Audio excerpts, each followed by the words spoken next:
Hello everyone. आज हम start करेंगे सेक्शन नंबर 125 से। You can have a look over section 125 first. जो 125 के हमारे तीनों क्लॉजेस है ना, ये डील करते हैं एक लॉ सूट से। एक लॉ सूट से ये जो तीनों के तीनों क्लॉजेस हैं, it will deal with the law suit. हम इसके तीनों क्लॉजेस पढ़ेंगे एग्जाम्पल को समझ के। एक फॉर एग्जाम्पल,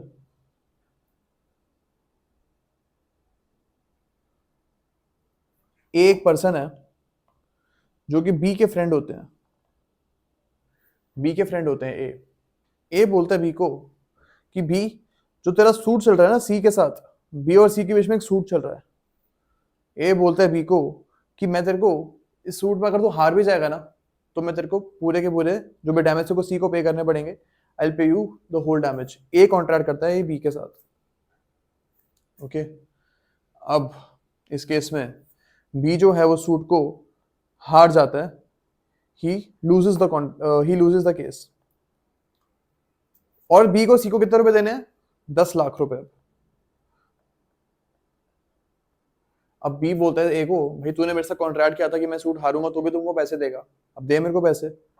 हेयर ए और बी के बीच में एक इंडेमनिटी का कॉन्ट्रैक्ट था कि ए ने बी को इंडेमनीफाई करने के लिए बोला था कि I will pay you the damages which you will pay C अगर तू हार जाते तो यहाँ पे ए को बी को 10 लाख रुपए देने पड़ेंगे।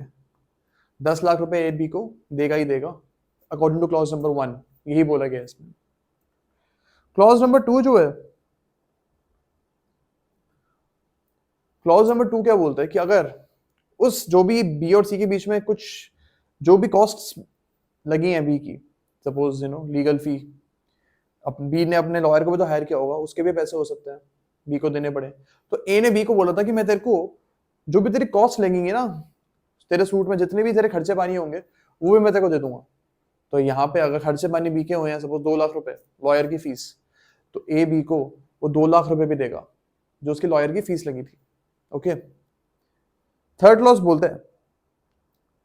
बोलता है कि अगर बी और बी, इसी एग्जांपल में हम लेते हैं, बी और सी के बीच में कॉम्प्रोमाइज हो जाता है। कॉम्प्रोमाइज हो जाता है और कॉम्प्रोमाइज के तहत बी सी को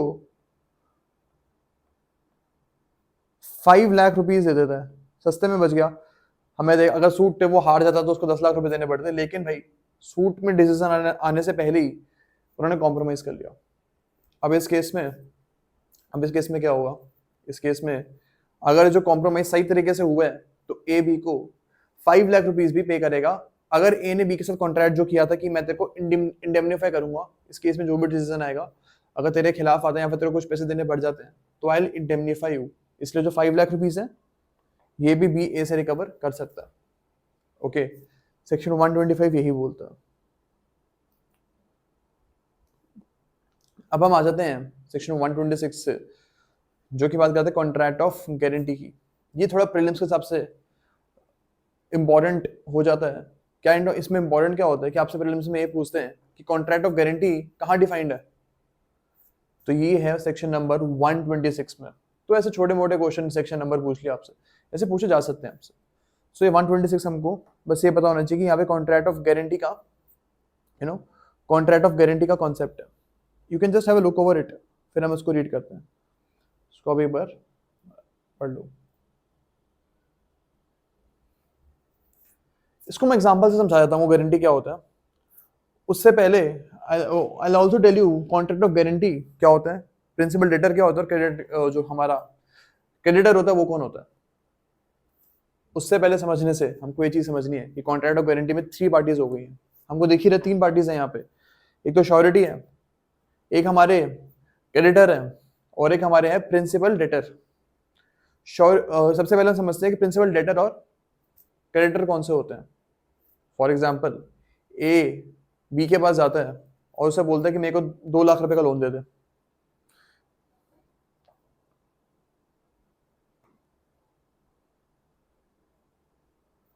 ए जाता है बी के पास 2 लाख रुपए का लोन लेने के लिए, क्योंकि उसको गाड़ी खरीदनी है, एक तरह से कार लोन है ये।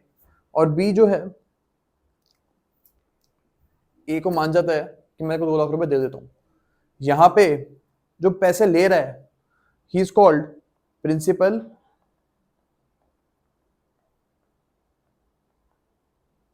डेटर, और जो पैसे दे रहे हैं हमारा बी यहाँ पे ये हो जाएगा हमारा क्रेडिटर। ओके, बी क्रेडिटर है यहाँ पे जो पैसे दे रहा है, और ए जो पैसे एक्चुअली बोरो कर रहा है he is called principal debtor.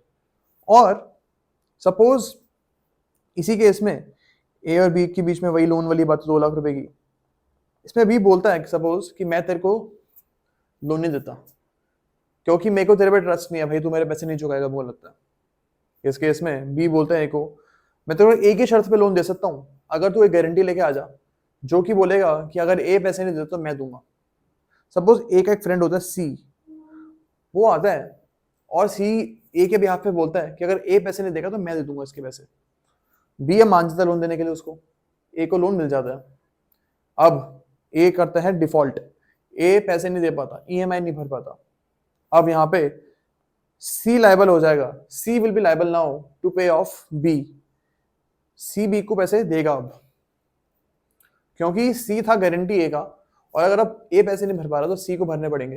Here C is called a guarantor who guaranteed that A पूरे के पूरे पैसे दे देगा, नहीं देगा ए तो मैं दूंगा। तो यहाँ पे सी जो है वो हो गया हमारा गारंटर। तो हमने अभी ये कार लोन का हमने एग्जांपल देखा था जहाँ पे हम कार लोन की बात हो रही थी। ये और टाइप के लोन भी हो सकते हैं, फॉर एग्जांपल यू नो कोई भी लोन हो सकता है, और कोई थर्ड सिचुएशन भी हो सकती है जहाँ पे कॉन्ट्रैक्ट और गारंटी आप डे टू डे सिचुएशन में देखोगे ये दिखते रहते हैं, हमको मिलते रहते हैं। ये हमें आगे और थोड़े डिटेल्स में पढ़ेंगे हम इसको भी आगे सेक्शन जो आएंगे। अब हम आते हैं कंसिडरेशन फॉर गारंटी पे। गारंटी के लिए जो है हमारी कंसिडरेशन क्या हो सकती है। ओके, इसको हम रीड करते हैं फिर हम इसको समझेंगे इलस्ट्रेशन इसकी एक, ताकि समझ में आ जाए हमें। Anything done or any promise made for the benefit of the principal debtor may be sufficient consideration to the surety for giving the guarantee. तो हमारे यहाँ पे श्योरिटी एक देव मानुष है, he is a very kind person. वो बोलता है मेरे को कोई कंसिडरेशन नहीं चाहिए कॉन्ट्रैक्ट की, तो बस इतना कर दे कि जो ए बोल रहा है ना, मतलब जो मेरा फ्रेंड बोल रहा है वो तो उसको दे दे। सपोज ए बी को बोलता है कि मेरे को 2 लाख रुपए का लोन चाहिए, सी बोलता है भाई तू बी ए को 2 लाख रुपए दे दे और मुझे कुछ नहीं चाहिए, बस उतना कर दे, उसको 2 लाख रुपए दे दे। सी बहुत काइंड पर्सन होता है यहाँ पे। ओके, सो हेयर सी को खुद तो को बेनिफिट नहीं मिल रहा है, यहाँ पे ए को बेनिफिट मिल रहा है, बट हम मान लेंगे सी इससे खुश है, संतुष्ट है, और अगर ए डिफॉल्ट करता है तो हमारा जो सी है गारंटर वो बी को पैसे देगा। तो इट्स अ सफिशिएंट कंसीडरेशन कि तू बी जो है ए के लिए कुछ काम कर दे। ओके, इसका हम इलस्ट्रेशन पढ़ते हैं। B request A to sell and deliver to him goods on credit. B क्या बोलता है ए को कि मेरे को ना कुछ गुड्स दे दे, लोन पे दे दे, मुझे क्रेडिट पे दे दे। A agrees to do so, A बोलता चल ले ले मुझसे गुड्स तू, provided C will be guarantee to the payment of the price of the goods. मतलब तो सी गारंटी लेके आ जाओ, मैं तेरे को गुड्स दे देता हूँ क्रेडिट पे। वही सेम कार वाला एग्जांपल जो मैं लिया था उसी टाइप का है। सी promises to guarantee the payment in consideration of A's promise to deliver the goods. This is a sufficient consideration. तो भाई अगर A B को गुड्स दे देता है तो C बोलते हैं मेरे लिए इतना काफी है, यही मेरी कंसिडरेशन हो गई। कॉन्ट्रैक्ट की कंसिडरेशन हमने पढ़ा था कॉन्सेप्ट पूरा, तो this is my consideration now. ठीक है, मान गया, okay fine. So this is what we read कि यहाँ पे जो है अगर A B को गुड्स दे देता है तो इससे सफिशिएंट कंसिडरेशन फॉर सी में खुश हो जाएगा। यहाँ पे हमने गुड्स की बात करी है, यहाँ पे गुड्स के बाद हमने करी है कि जो हमारा बी है वो ऐसे गुड्स की रिक्वायरमेंट कर रहा था। गुड्स कुछ भी हो सकते हैं हमारे, सब्जी फल, एनीथिंग कैन बी गुड्स। अब हम आते हैं सेक्शन नंबर 128 पे। ये बात करते हैं श्योरिटी इज लायबिलिटी की। श्योरिटी क्या लायबिलिटी होती है, श्योरिटी की लायबिलिटी क्या होती है, ये हम पढ़ते हैं। देखो जो श्योरिटी होता है ना, बार बार श्योरिटी क्यों लिखा है यहाँ पे, because surety is the same person who is the guarantor. Guarantor और श्योरिटी दोनों सेम ही होते हैं। ओके, ये चीज हमको क्लियर करनी है कि surety and guarantor are the same people. Okay, जो हमने सी पढ़ा है ना अपने दोनों एग्जांपल्स में, वो श्योरिटी है और वो गारंटर है, आप कुछ भी बोल दो उसे, सही होगा। ओके, अब हम आते हैं सेक्शन नंबर 128 को पे आते हैं, फिर हम इसका एग्जांपल पढ़ते हैं। The liability of a surety is coextensive with that of the principal debtor unless it is otherwise provided. तो श्योरिटी और प्रिंसिपल डेटर है, उन दोनों की कोएक्सटेंसिव लायबिलिटी होती है। मतलब सपोज बी ने ए को पैसे दिए हैं और सी गारंटर है या फिर सी श्योरिटी है, कुछ भी बोल दो उसे। अब बी जो है, अगर ए पैसे नहीं देता वापस, तो बी चाहे तो ए को भी सू कर सकता है और बी चाहे तो सी को भी कर सकता है, किसी को भी जो जो मन करे उसका, किसी को भी सू कर सकता है वो, पूरे के पूरे पैसे निकलवाने के लिए अपने। ए को भी कर सकता है और सी को भी कर सकता है। इस सेक्शन का यही मतलब है। इसका हम इलस्ट्रेशन समझते हैं। A guarantees to B the payment of a bill of exchange by C the acceptor. Okay, the bill is dishonoured by C. B और सी के बीच में यहाँ पे कॉन्ट्रैक्ट हो रहा है, और कौन सा कॉन्ट्रैक्ट हो रहा है बी और सी के बीच का, कि बी जो है सी को कुछ क्या देगा उसको, बी ने सी को कुछ गुड्स दिए और सी ने उसके पैसे दिए उसको चेक देके, चेक को देके सी ने बी को पैसे दे दिए उसके।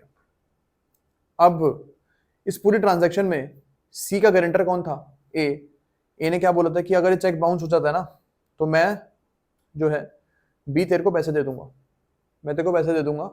सी से जो अगर कुछ भी गलता है, उसका जो चेक हो जाता है, डिसऑनर हो जाता है, बाउंस हो जाता है, तो I will pay you the money here. इसको हम आगे बढ़ते हैं। A is liable not only for the amount of the bills but also for any interest and charges which may have been due on it. तो A, अब यहाँ पे सी ने डिसऑनर कर दिया, सी पैसे नहीं दे पाया, सी का जो चेक है हो गया डिसऑनर, सी का चेक हो गया डिसऑनर। अब ए से मांगेगा भी पैसे, ए को ना सिर्फ पूरे के पूरे पैसे देने पड़ेंगे जो बी जो सी बी को करता था, ए को ये पैसे तो देने पड़ेंगे, लेकिन इसके अलावा कुछ इंटरेस्ट और चार्जेस जो भी हैं उस केसेस में, सपोज कि 3 महीने बाद ए पैसे दे रहा है बी को, तो थोड़ा इंटरेस्ट भी लग गया 3 महीने तक, जब तक पैसे नहीं पे करे थे, तो ए को वो पैसे भी देने पड़ेंगे हमारे बी को वो पैसे भी देगा वो।